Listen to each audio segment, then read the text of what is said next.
2024-এর 5ই জানুয়ারি থেকে খবরের শিরোনামে সন্দেশখালী, নারী নির্যাতনের অভিযোগ, নারী আন্দোলন, শেখ শাহজাহানের দুই শাগরেদ উত্তম সর্দার আর শিবু হাজরার গ্রেফতারি।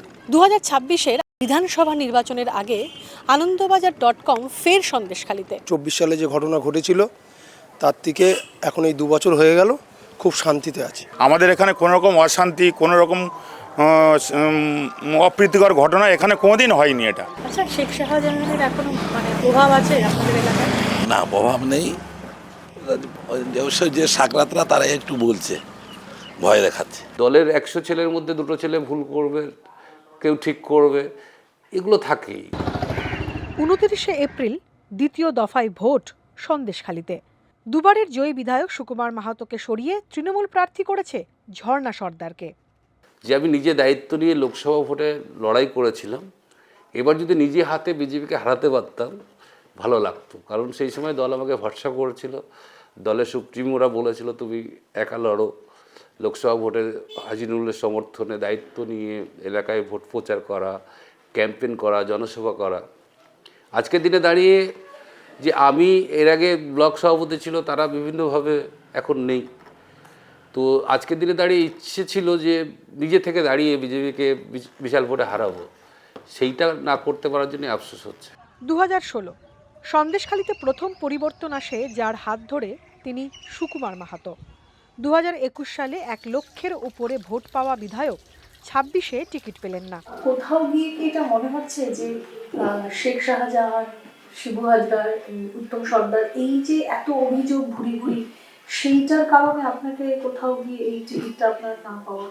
না, আমি তো কারোর বিরুদ্ধে অভিযোগ করিনি। কারণ হচ্ছে দল সেই সময় যখন পরিস্থিতি তৈরি হয়, মানে মুখ্যমন্ত্রী অভিষেক বন্দ্যোপাধ্যায় তারা কিন্তু সন্দেশখালীর পরিস্থিতি নিয়ে সেই সময় রাজ্য সরকারের তরফ থেকে জমি ফেরত দেওয়া, কেস এফআইআর করা, ক্যাম্প করে ক্যাম্প মোডে থানার থেকে কার কী অভিযোগ আছে অভিযোগ জমা নেওয়া, এই কাজগুলো তখন কিন্তু করেছিল। ফলে আমাকে আর কারোর বিরুদ্ধে অভিযোগ করতে হয়নি যে এই কারণে হয়েছে, ওই কারণে হয়েছে।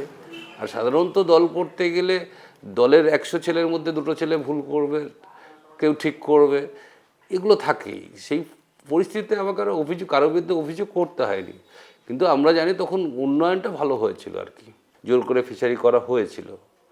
তখন কিন্তু মানুষ স্বাভাবিকভাবে হয়তো বলেনি আমাদের কাছে ভয়ে বা কোনো কারণে বলেনি, কিন্তু জমি যখন আমরা শুনলাম, যখন আমাদের কাছে পৌঁছলো, তখন শেষ পর্যায়ে তখন আন্দোলন শুরু হয়ে গেছে।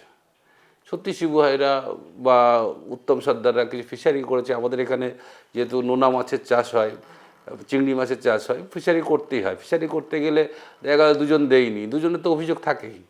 লোকাল প্রধান বা লোকাল যারা থাকে তারা সমস্যার সমাধান করেন, তাদেরকে নিয়ে টাকা পয়সা দিয়ে বা করে দেয়।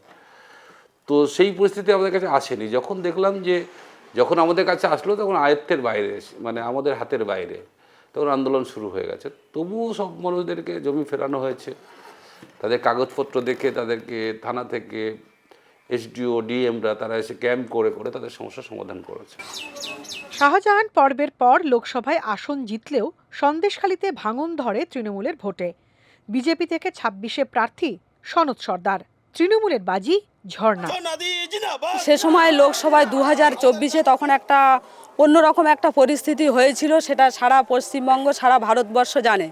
এই সাম্প্রদায়িক বিজেপির দলেরা একটা দেখছে যে সন্দেশখালী তৃণমূলের শক্ত ঘাঁটি, তো সেইখান থেকে তৃণমূল কংগ্রেসকে আমরা এমনিতে সরাতে পারছি না, তাই তারা কিছু মায়েদের টাকা দিয়ে ভুল পথে পরিচালনা করে তাদেরকে লোভ দেখিয়েছিল। কিছু নেতার পিছনে লাগিয়ে দেওয়া হয়েছিল, তোমরা আন্দোলন করো, আমরা তোমাদের সাথে আছি, আগামী দিনে তোমাদের আমরা জায়গা দেবো। আর সেই মতো দেখুন আন্দোলন তখন সবাই করেছিলেন, কিন্তু তার ফায়দা নিচ্ছেন একজন। তিনি অলরেডি বলে দিয়েছিলেন, যিনি হিঙ্গলগঞ্জের বিজেপির ক্যান্ডিডেট, তিনি বলেছেন যে আমাকে যদি দল টিকিট না দেয় তাহলে সেই দিনের কেচ্ছা কেলেঙ্কারি আমি সব ফাঁস করে দেবো। তো এর থেকে প্রমাণিত হয় যে সেদিনের ঘটনা ছিল সাজানো। আর লোকসভার ভোট লোকসভার মতো হয়েছিল, কিন্তু বিধানসভার ভোট বিধানসভার মতো হবে।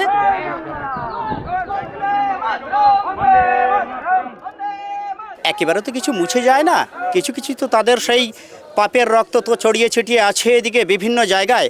তারা মাঝে মাঝে গর্তের থেকে বেরিয়ে একটু উঁকি মারার চেষ্টা করছে, কিন্তু মানুষের যে উচ্ছ্বাস, মানুষের যে আবেগ, মানুষের যে আন্দোলনমুখী মনোভাব, তাতে তারা মুখ বাড়িয়েও গর্তে আবার লুকিয়ে যাচ্ছে। ভারত মাতা কি ভারত মাতা কি জয় শ্রীরাম জয় শ্রীরাম